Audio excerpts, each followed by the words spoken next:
Selamat datang di Tenda Besar News, channel yang menyajikan berita-berita terhangat dan populer tentang politik, ekonomi, budaya, tokoh nasional, tokoh agama, publik figur, dan khazanah di seluruh Nusantara.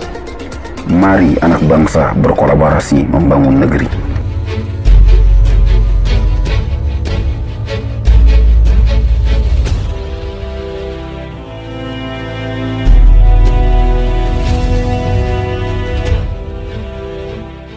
Anies mata salut dengan nyali Zulkifli Hasan.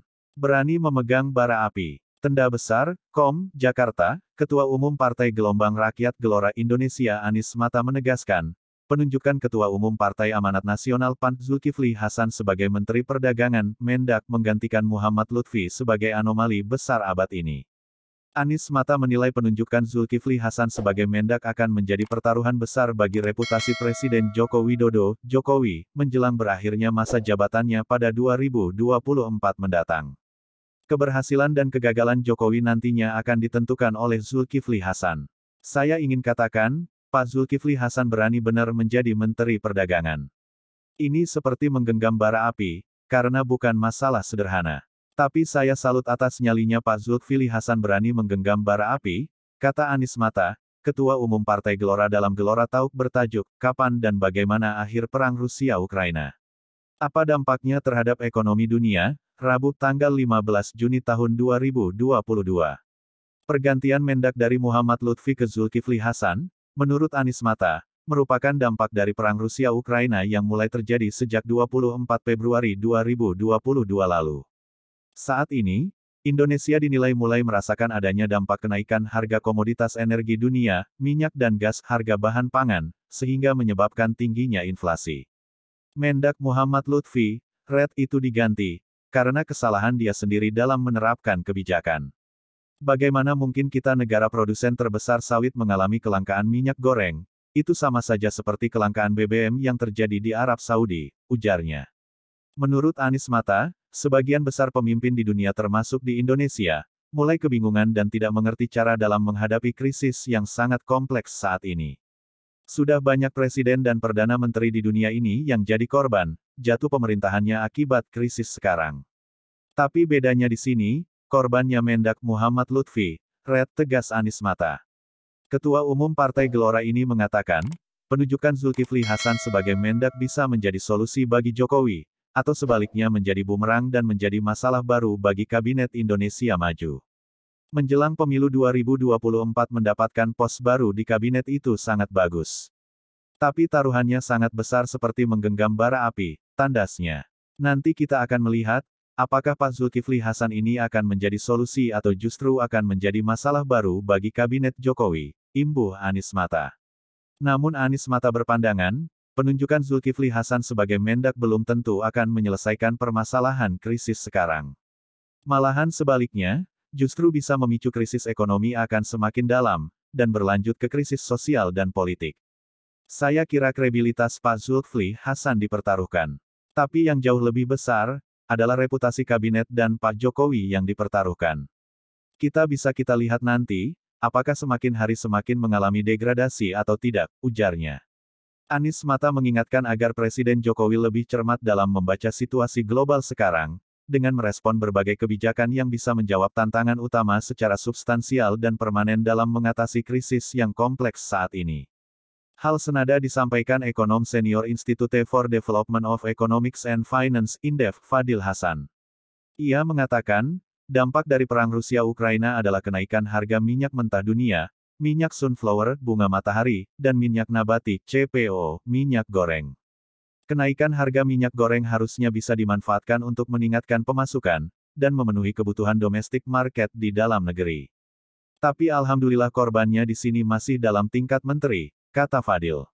Fadil Hasan menilai larangan ekspor CPO dan turunannya yang sempat diberlakukan sebelumnya oleh mantan Mendak Muhammad Lutfi beberapa waktu lalu, merupakan kesalahan besar dan kerugian bagi Indonesia yang menyebabkan kehilangan devisa negara sebesar 2 miliar dolar Amerika Serikat. Sebagai produsen terbesar minyak nabati dunia, lanjutnya, Indonesia harus bisa memanfaatkan secara maksimal besarnya permintaan pasar dunia saat ini, agar mendapatkan penerimaan besar di luar pajak guna memperkuat APBN kita. Tapi pemasukan itu harus ditabung Pak Jokowi, jangan dihambur-hamburkan untuk proyek-proyek yang tidak perlu seperti IKN. Kalau digunakan untuk peningkatan kesejahteraan rakyat tidak masalah, ujar Fadil Hasan. Ekonom senior Indef ini mengingatkan pemerintah untuk mewaspadai bahaya stagflasi, yakni ancaman inflasi global yang tengah membayangi pertumbuhan ekonomi dunia. Apalagi APBN kita saat ini masih kekurangan anggaran lebih 100 triliun rupiah lebih, akibat menanggung beban subsidi dan kebutuhan anggaran perlindungan sosial yang semakin meningkat. Jadi stagflasi itu ditandai oleh inflasi yang tinggi, tetapi pertumbuhannya rendah. Permintaan barang yang kita ekspor menurun, akibatnya penerimaan kita juga akan menurun. Sementara inflasinya tetap tinggi, harga-harga tetap tinggi. Hal ini akan menyebabkan gap yang sangat besar antara penerimaan dan pengeluaran. Ini bahaya yang kita perlu waspadai, jelasnya. Mantan Duta Besar Indonesia untuk Australia dan Tiongkok Imron Khotan menambahkan, stagflasi itu ditandai 3 fenomena yang sangat fundamental, yakni pengangguran tinggi, inflasi tinggi dan pertumbuhan lemah. Jadi kalau Presiden Jokowi sedang mencoba mengakomodasi partai politik untuk berpartisipasi dalam kabinetnya, itu adalah dalam rangka menghadapi turbulensi dari dampak perang Rusia-Ukraina yang akan datang, kata Imron Khotan. Imron Khotan memprediksi perang Rusia-Ukraina masih akan berlangsung lama, karena Rusia ingin mengakhiri dominasi Amerika Serikat (AS) dalam energi maupun tujuan strategis lainnya. Ukraina ini didesain untuk menjadi kuburan oleh Rusia, seperti halnya Afghanistan oleh Amerika, sehingga Ukraina tidak dimanfaatkan Amerika dan NATO dalam jangka panjang supaya tidak menjadi ancaman bagi Rusia, kata diplomat senior ini. Pengamat militer dan pertahanan Koni Rahakundini Bakri meminta pemerintah agar mewaspadai upaya AS memindahkan medan tempur baru dari Ukraina ke Taiwan. Jika ini terjadi, AS akan berperang melawan China, karena Presiden AS Joe Biden sudah mulai terang-terangan mendukung Taiwan. Presiden Joe Biden saat ini tengah kehilangan muka di dalam negerinya soal kebijakan perang di Ukraina. Perang Ukraina menjadi bumerang bagi Amerika Serikat, menyebabkan inflasi tinggi mencapai 9%, kata Koni. Presiden Joe Biden, lanjutnya, tengah berupaya menghilangkan tekanan di dalam negerinya dengan meningkatkan produksi dan bantuan persenjataan ke negara lain, termasuk mencari lokasi perang baru yang jauh dari Amerika dan Eropa, yakni pilihan di Taiwan China. Karena itu kita harus sangat hati-hati dalam menyikapi hal ini, apakah kita menempatkan Taiwan itu sebagai negara atau bagian dari China.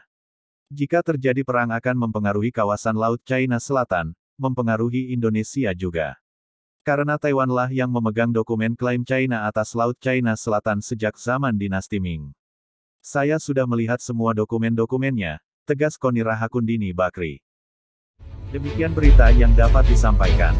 Jangan lupa bantu channel ini dengan cara subscribe, like, dan tekan tombol loncengnya serta share ke media sosial lainnya jika video ini dianggap bermanfaat. Terima kasih.